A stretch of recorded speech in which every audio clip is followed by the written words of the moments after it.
Dr Amani, spécialiste des plantes décoratives ivoiriennes, botaniste et agronome.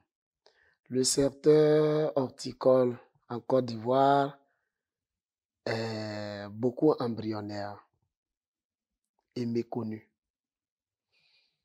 Nous avons eu une notion des plantes horticoles venant d'Europe, donc les plantes exotiques. Sur ces plantes, il y a eu déjà des travaux. Mais s'agissant de l'horticulture décorative de notre pays, les plantes ayant un potentiel décoratif de notre pays, elle est presque méconnue. Plusieurs travaux ont été déjà faits par le professeur Akéassi dans le sud du pays, que je salue au passage mon maître. Elle a permis que ces travaux continuent au nord par son élève que je suis. Mais aujourd'hui, nous avons quelques résultats qui encore restent à valoriser. Donc, il y a encore beaucoup à faire. L'horticulture est confrontée à plusieurs défis. D'abord, la ressource humaine. Il faudrait avoir vraiment des personnes ressources. Les universités publiques et privées de notre pays devraient donc intégrer l'horticulture décorative comme discipline, comme matière, pour pouvoir avoir des étudiants de master, de thésards, et permettre que ces étudiants-là aillent sur le terrain pour pouvoir récolter, présenter encore d'autres plantes et avoir la possibilité de les domestiquer. Il n'y en a pas. L'horticulture décorative n'est pas une discipline actuellement. Ce n'est qu'une matière que les étudiants valident. Donc, en tant que ressources humaines, en Côte d'Ivoire, les spécialistes qui travaillent dans l'horticulture décorative, j'en connais que un. C'est ma patronne, professeur Akéassi Emma, professeur titulaire au laboratoire de botanique. Je suis que son élève. Ensuite, d'autres défis, c'est que la forêt est en train de diminuer. Et le professeur a signalé que déjà dans le sud, et son élève que je suis, dans le nord du pays, il y a ces plantes-là qui se retrouvent dans plusieurs biotopes. Et comme nous savons que la forêt est en train de diminuer, ces espèces-là sont en train de disparaître. Donc il faut forcément aller les récolter. Voilà ces défis que nous vous présentons. Et pour terminer, il y a le défi climatique. Et là, c'est vraiment important. Il y a le défi climatique. Face au changement climatique, les plantes ont tendance à s'adapter. L'adaptation permet à la plante souvent de perdre des facultés. Et ça peut jouer sur les plantes ayant un potentiel décoratif. Nous les aimons parce qu'elles sont belles, mais si elles doivent perdre certains organes pour pouvoir s'adapter au changement climatique, nous allons perdre leur beauté. Donc c'est tout ça qui représente un véritable défi sur le terrain. L'horticulture contribue à l'économie ivoirienne en ce sens que je peux dire que c'est un métier pourvoyeur d'emploi. Ah oui, l'horticulture décorative qui permet de sauvegarder les fleurs, de les domestiquer. Quand nous partons les récolter en brousse, donc ces espèces étant sauvages, il faut les domestiquer. On a besoin du personnel. Et ces personnes-là, quand ils viennent arroser les plantes, faire des pépinières, ces pépinières peuvent être vendues. Donc à la population, surtout la ville d'Abidjan où regorge beaucoup plus de clients dans les plantes décoratives ivoiriennes. Ensuite, il faut dire que pour seulement une plante à domestiquer, pour 100 personnes, il nous faut environ 200 pépinières à faire. Parce que quand ces 100 personnes vont récupérer les 100 pépinières pour partir, il faudrait qu'il reste encore 100 pépinières alors disponibles. Pour 100 pépinières, il faut 4 personnes. Donc, pour 200 pépinières, il faut 8 personnes pour arroser ces pépinières, les suivre, les soigner, les traiter. Donc, la suivi et l'entretien obéit à près de 8 personnes. Et ces 8 personnes-là sont payées. Et donc, ça peut permettre aux jeunes de s'insérer. Pour une espèce qui est belle, qui peut faire peut-être 1 an dans le milieu, là où on l'a cultivée, on peut vendre cette espèce-là même à 150 000 francs. Nos frères qui sont au carrefour La Vie témoignent que par semaine, ils peuvent avoir 500 000 francs quand ça n'a pas marché. Quand ça a marché, ils peuvent avoir même 2 millions par semaine dans les ventes des fleurs. Donc, nous comprenons que la jeunesse peut s'enrichir si chaque jeune peut avoir son petit jardin dans lequel il vend ses fleurs. Ça peut lui permettre d'avoir de l'argent pour pouvoir entretenir sa famille. C'est pourvoyeur d'emploi. Mieux, les plantes décoratives, lorsque nous les ramenons à la maison, c'est comme si nous avons déplacé la forêt. La forêt, donc, est bien sauvegardée, étant à la maison. Ça permet également de récupérer tout le carbone qui est dans l'atmosphère. Parce qu'il y a des plantes décoratives qui ont la possibilité de récupérer le carbone qui se retrouve dans l'atmosphère. Donc, il permet d'épurer l'air pour que nous nous portions tous mieux et bien. Et ça rentre aussi dans l'économie. Il y a des plantes décoratives, chez nous ici en Côte d'Ivoire, qui permettent de nous soigner. On utilise pour se soigner. C'est médicinal. Nous avons rencontré, je crois, sur les 271 espèces rencontrées au nord, nous avons rencontré près de 166 plantes que l'on utilise pour soigner 94 affections pathologiques. Donc, du coup, nous comprenons que utiliser les plantes décoratives locales de notre pays, ici en Côte d'Ivoire, nous permet non seulement d'épurer l'air autour de notre maison, ensuite, ça nous permet de nous soigner, et mieux, c'est pourvoyeur d'emploi pour les jeunes qui peuvent faire des pépinières et les vendre. Le développement ou les innovations dans le secteur horticole a commencé d'abord par mon professeur. Elle en a fait déjà des articles. C'est bon de faire les articles scientifiques. Lorsque nous faisons les articles, nous disposons au sein des articles des résultats.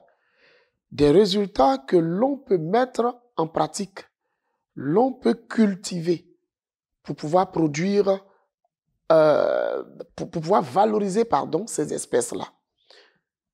Au-delà, son élève que je suis, nous avons fait des livres. Écoutez, l'homme n'est pas immortel, l'homme est mortel. Donc, quand nous faisons la recherche, nous les chercheurs, nous rangeons nos résultats dans des livres, dans des articles, et nous communiquons. On appelle ça la communication scientifique. Chaque année, on fait des colloques et des séminaires. Nous avons décidé de mettre nos données dans des livres. Le premier livre que nous avons fait sortir, il s'agit des plantes décoratives qui interviennent dans les affections. C'est un livre qui fait près de 498 pages, voire 500 pages. Nous avons fait sortir encore un deuxième livre, les plantes décoratives porte-bonheur, qui fait près de 198 pages.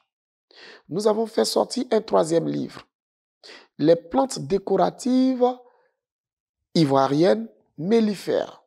C'est-à-dire ces plantes-là permettent de ramener les abeilles qu'aujourd'hui on ne retrouve pratiquement plus dans la nature à cause des produits chimiques, à cause de la fumée des industries, à cause même de l'urbanisation. Parce que quand vous détruisez leur biotope, ils vont très loin ou soit ils se perdent dans la nature. Et le dernier livre, c'est les plantes décoratives ivoiriennes. Mais le sous-titre, c'est la chromatographie et la psychodécorative. comment est-ce que la couleur d'une plante peut agir sur des personnes dans une maison? Ça, c'est la chromatographie. Et la psychodécorative, comment traduire le langage désormais des bouquets de fleurs en Côte d'Ivoire? Ce livre est déjà prêt. Et tout ça, ce sont les plantes décoratives ivoiriennes de notre pays, du Nord.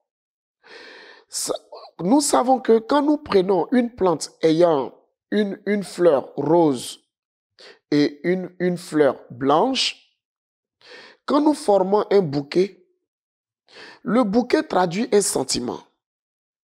Tout ce qui est fleur, ça traduit un sentiment. Mais il y a plusieurs types de sentiments. Donc, l'agencement des couleurs des fleurs dans un bouquet va donner le nom au sentiment. Donc, une fleur rose et une fleur blanche, quand nous mettons dans un bouquet, ça traduit un sentiment d'amour, d'affection, qui peut s'orienter vers des fiançailles ou un mariage. Mais si nous prenons donc la fleur rose et que nous ajoutons la fleur blanche, nous allons incorporer là la couleur bleue, une fleur bleue. Donc ça fait rose, blanche, bleu. Ça, c'est un bouquet de réconciliation. Donc vous comprenez déjà que même dans notre pays ici, le langage des bouquets n'est pas trop interprété. Nous donnons des bouquets de fleurs à n'importe qui, n'importe comment, alors qu'il y a des bouquets de fleurs qui disent que je ne veux pas de toi.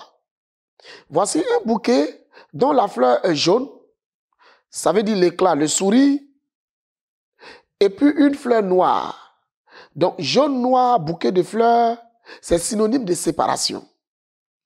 Donc vous comprenez que aujourd'hui, la Côte d'Ivoire est en train d'être vraiment bien développée, est en train de s'organiser, quand bien même que ce n'est pas bien vulgarisé avec les maigres moyens que nous avons, mais nous avons la capacité maintenant de traduire le langage des bouquets de fleurs à travers nos connaissances. Ça, c'est le 4e livre, la chromatographie et la psychodécorative. Le dernier livre, lui, il est déjà édité depuis l'Europe, à l'Amazon, qui porte le nom de plantes décoratives ivoiriennes dans le nord du pays. Donc, il y a 5 livres disponibles. Avec ces 5 livres, nous pensons que nous sommes en train de vulgariser, nous sommes en train d'apporter un développement à notre travail. À la fin, il faut maintenant domestiquer toutes ces espèces. Nous les avons numérisées. Il faudrait que ces espèces existent sur le terrain, que les Ivoiriens aillent voir, récolter pour aller embellir leur maison. C'est ce qu'il reste à faire. À nos dévanciers, nos différents responsables, les autorités politiques, d'avoir un regard profond sur ce travail qui est fait à la veille de la 64e anniversaire de notre pays, la Côte d'Ivoire. Pour nous, cette belle fête pourrait s'accompagner avec les plantes décoratives ivoiriennes. Bien agencer et harmoniser la couleur avec des fleurs. C'est aussi saluer notre président, les autorités, l'armée ivoirienne, les travailleurs de ce pays. C'est de tirer l'attention sur tous les Ivoiriens pour qu'ils savent que la beauté n'est nulle part si ce n'est pas en Côte d'Ivoire. Parce que nous avons de belles plantes pour nous accompagner dans les moments de joie, dans les moments de liberté, dans les moments de paix. Je vous formule ce bouquet que vous allez remettre au président de la République. Ce bouquet traduit la sagesse. Ce bouquet traduit la bonté. Ce bouquet traduit un remerciement pour tout ce qu'il fait pour la nation, pour la grande sagesse qu'il a, pour le respect qu'il a, pour l'amour qu'il a pour son pays. Et ce bouquet est composé d'abord d'un bouquet de fleurs, d'une fleur bleue, une fleur verte et on termine avec la fleur blanche. C'est la renaissance, c'est la beauté, c'est la sagesse, c'est l'amour. Donc voilà aujourd'hui un sentiment que j'exprime à travers un bouquet de fleurs que je vous demande de remettre au président de la République. Avec les fleurs, nous pouvons communiquer autrement. Avec les fleurs, nous pouvons fêter notre 64e anniversaire. Avec les fleurs, nous pouvons partager nos sentiments. Vive l'horticulture décorative, que vive le 64e anniversaire, que vive la Côte d'Ivoire. Je vous remercie.